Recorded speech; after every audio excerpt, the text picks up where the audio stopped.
네. 뭐 돈도 돈이지만 미국 내 여론 보면은 지금 이제 복귀를 해보면 MOU가 미국에 유리하다고 생각하냐라고 물었더니 미국인 10명 중에 2명 정도만 네. 유리한 것 같다 이렇게 평가를 했다는 거예요. 결과에 대해서 미국 내 여론이 상당히 좀 부정적인 것 같더라고요. 그렇죠. 지금 이 예. 14개 항을 곰곰이 따져보면 사실 미국이 너무 큰 양보를 한 거죠.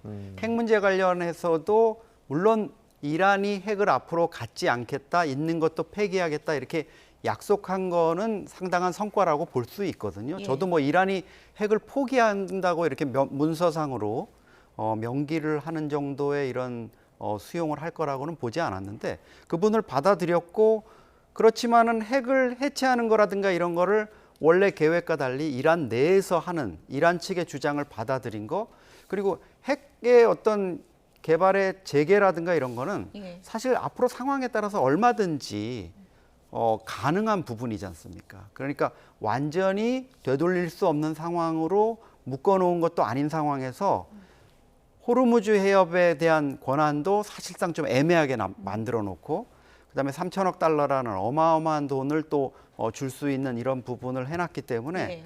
거기에 대해서 미국 내 여론이 좋을 수가 없고 특히 그동안 트럼프 대통령에 대해서 비판적이었던 언론들이 이번에 매우 이제 비판적인 이런 구체적인 MOU가 나왔으니까요. 예. 그래서 좀 비판을 하고 있는 부분 트럼프 대통령이 이 부분 관련해서는 조금 부담을 많이 느끼고 있는 것 같습니다. 네, 사실 이번 협상에서 또 가장 불안한 게 협상에는 참여하지 못하고 있지만 전쟁의 어떤 당사자 중에 한 명인 이스라엘의 네타냐후 총리거든요. 네네. 이스라엘 네타냐후 총리가 이번 협상에서도 만약에 좀 돌발 행동을 한다면 협상 과정에서 좀 큰 그 장애물이라든지 문제가 될 가능성은 아직 있겠죠. 가능성은 있죠. 그래서 뭐 초반에 또 문제를 일으키지 않았습니까? 원래 협상 시작을 또 일찍 하려고 했는데 결국 헤즈볼라와 이스라엘 간의 무력 충돌 때문에 좀 연기가 됐고 이란에서 계속 이 문제를 이제 거론하고 있고 또 MOU 첫 번째 조항이 이겁니다. 모든 전선에서 무력 충돌, 즉 전쟁을 중단해야 된다. 결국 레바논을 얘기하는 건데요. 자, 이스라엘 입장에서는 계속해서 이제 이 문제를 그냥 쉽게 넘어가지 않겠다. 그리고 이란은 철군까지 얘기를 하고 있어요. 지금 레바논 남부에 이스라엘군이 좀 들어가 있거든요. 예. 철군까지 얘기를 하고 있는데 이스라엘은 뭐 철군할 생각은 없어 보입니다. 일부 철군을 할 수 있지만 전체 이스라엘군을 다 철군하지는 않을 것 같고요. 다만 트럼프 대통령 이거 용인하지 않겠죠. 왜냐하면 협상이 계속 진행되는데 이란이 계속해서 이걸 문제 삼는다면 예. 트럼프 대통령 입장에서 가장 중요한 게 지금 이란과의 협상 이것을 빨리 성공시켜야 되는데 계속해서 나타냐후가 딴지를 건다. 뭐라고 그랬습니까? 이번에 내가 너 지지 안 하면 이번 선거에서 실각할 수 있다.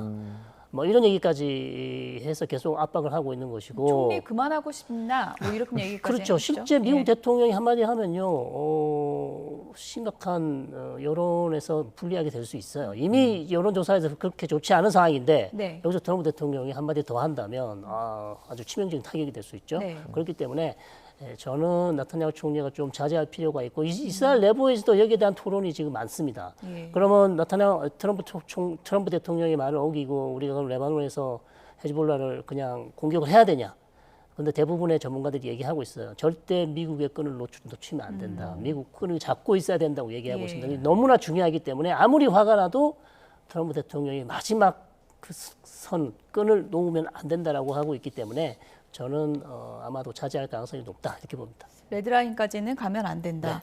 성 교수님도 그러셨지만 많은 전문가분들이 네타냐후가 마이웨이 할 수 없다. 네. 구조적으로 이런 얘기 하셨는데 지금까지 온 것만도 마이웨이 한 거 아닙니까? 어떻게 봐야 그렇죠. 됩니까? 근데 네타냐후는 사실 아까도 뭐 얘기 나오지만 계속 형이 죽은 다음에 나는 이 신성한 임무에 내 삶을 바쳐왔다 이렇게 얘기하잖아요. 예. 1976년입니다. 지금부터 50년 전에 이스라엘군 장교였던 네타냐후의 형이 반이스라엘 세력들에 의해 점령돼 있던 우간다 엔테베 공항에 항공기에 그 유대인들을 구출하는 작전을 하다 전사하거든요. 예. 그런 문제 때문에 강해진 그런 부분이 있고 또 3년 전에 사실은 그 하마스 세력이 이스라엘 국경을 넘어와 가지고 1,200명을 죽이고 250명을 끌고 가는 사실상 이제 거의 학살에 가까운 이런 도발을 한 거 이게 네타냐후한테는 이제 지금 저런 강경한 입장을 하는 많은 그 동력이 되는 것 같고 무엇보다도 이번에 미국과의 전쟁을 통해서 사실상 몰락할 줄 알았던 이란이 이런 식으로 되면 다시 중동의 맹주가 될 수 있는 그거는 정말 네타냐후나 이스라엘 입장에서는 악몽과 같은 상황이 될 수 있기 때문에 저런 식으로 좀 강하게 반발을 하는 거 아닌가 이런 생각이 듭니다.